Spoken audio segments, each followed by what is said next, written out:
Hey everybody, it's Gabriel. I want to talk about what story are you telling yourself? A million people could tell you you're amazing, you've got all the skills in the world, you're talented, nothing's impossible, you're gifted. They could tell you every nice thing in the world, compliment in the world, but if you're telling yourself a different story, it won't matter. When you wake up in the morning, what restrictions are you creating by believing what you can and you can't do? You can go anywhere, you can do anything, you can be anybody. You can change your whole life tomorrow if you wanted to. You could pull up and decide a completely different career, a different town, a different everything. People truly believe they're stuck, but they're honestly not. They've just convinced themselves that they are. The one thing that you always have is free will. And if you don't like where you are, you don't like the circumstances you find yourself in, you don't like the money you're making, you don't like the environment that you're in, you can change it. You can change all of it. And I think just the revelation, and we call, people say, oh, that's obvious, Gabriel, but you would be amazed how many people, literally that concept is a complete and total revelation to them. You mean to tell me I'm not stuck? I don't have to stay in this town. I don't have to stay in this career. I don't have to stay with this person or... No, you don't.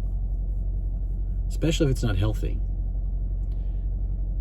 They say sometimes rearrange the furniture in your home and it makes everything feel new again. Sometimes you just need to rearrange the pieces in your life and it gives you a brand new vigor for life again.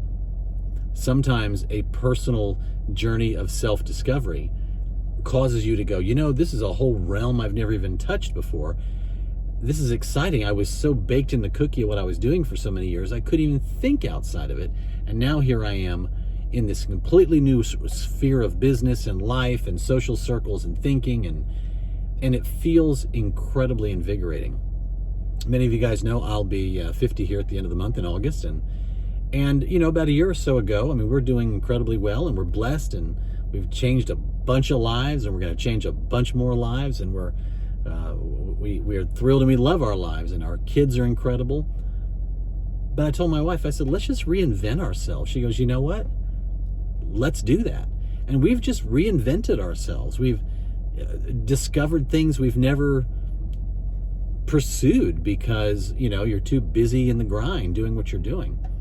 Because everybody has their own level of grind, right? Even if there's a lot of freedom and you're doing well, you still have a level of grind. And so anyway, we just decided to just do a self-discovery. Our children completely, the books they're reading, the courses they're studying, the realms of social media and video and making a difference, and I won't even talk about all that, but they at 15, at 12, and at 5, they're going crazy in this massive rediscovery. Me, I'm happier now, especially probably the last 6 months. I was always happy. But the last 6 months have been such an adventure because my wife and I tell you guys this, we wake up every day, we have our coffee and we dream, we talk. I have a stack of books in front of me, notes and courses and trainings and personal development, and she's doing the same thing. And we just go back and forth and share, oh, listen to this, or here's what I learned, or here's what I found out, or did you know this, or did you know that? And we are just having an amazing time, and we're just full of high fives and smiles every morning.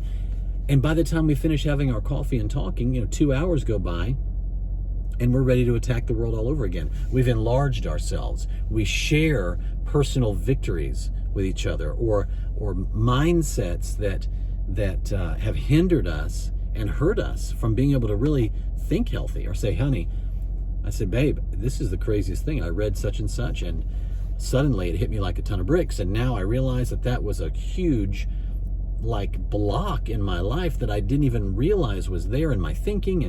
And when I saw that, suddenly it all made sense. And she says, well, it's funny. And we just go back and forth. Now, not to ramble, But I say all that to say that we are in a self-discovery mode and we are not stuck.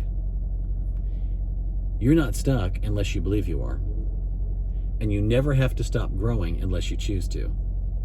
And you never have to stop discovering unless you choose that there is nothing else to discover. What did they say at the turn of the century? The United States Patent Office, and there's many stories like this, but many accounts of it. And actually it happened several times over, the decades, over the last 150, 180 years. And they would say, especially the one around the turn of the century, the declaration was, all the things, I believe it is, that have been invented have already been invented. There's no room for anything else. I mean, come on, right? But don't we say that to ourselves?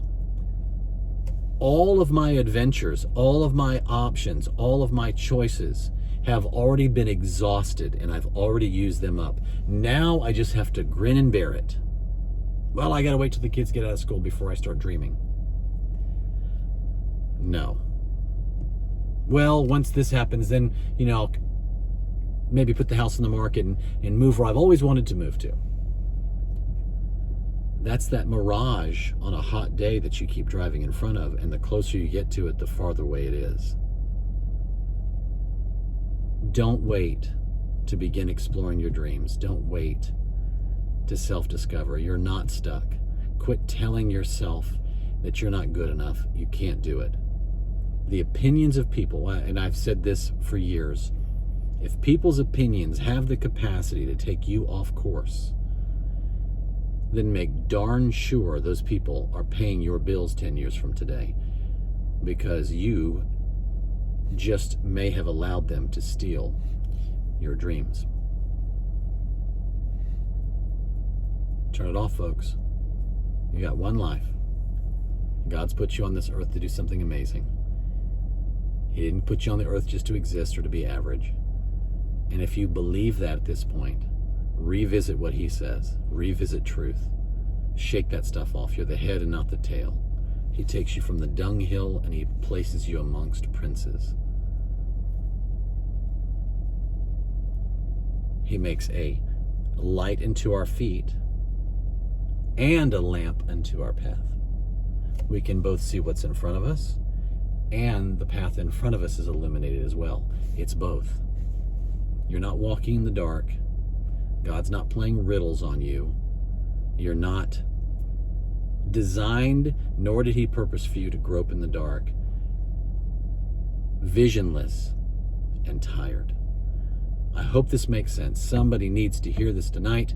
There's a big world out there with big possibilities, and I just may have needed to get on this video tonight to tell you you're not stuck, and I give you permission to pursue and chase your dreams.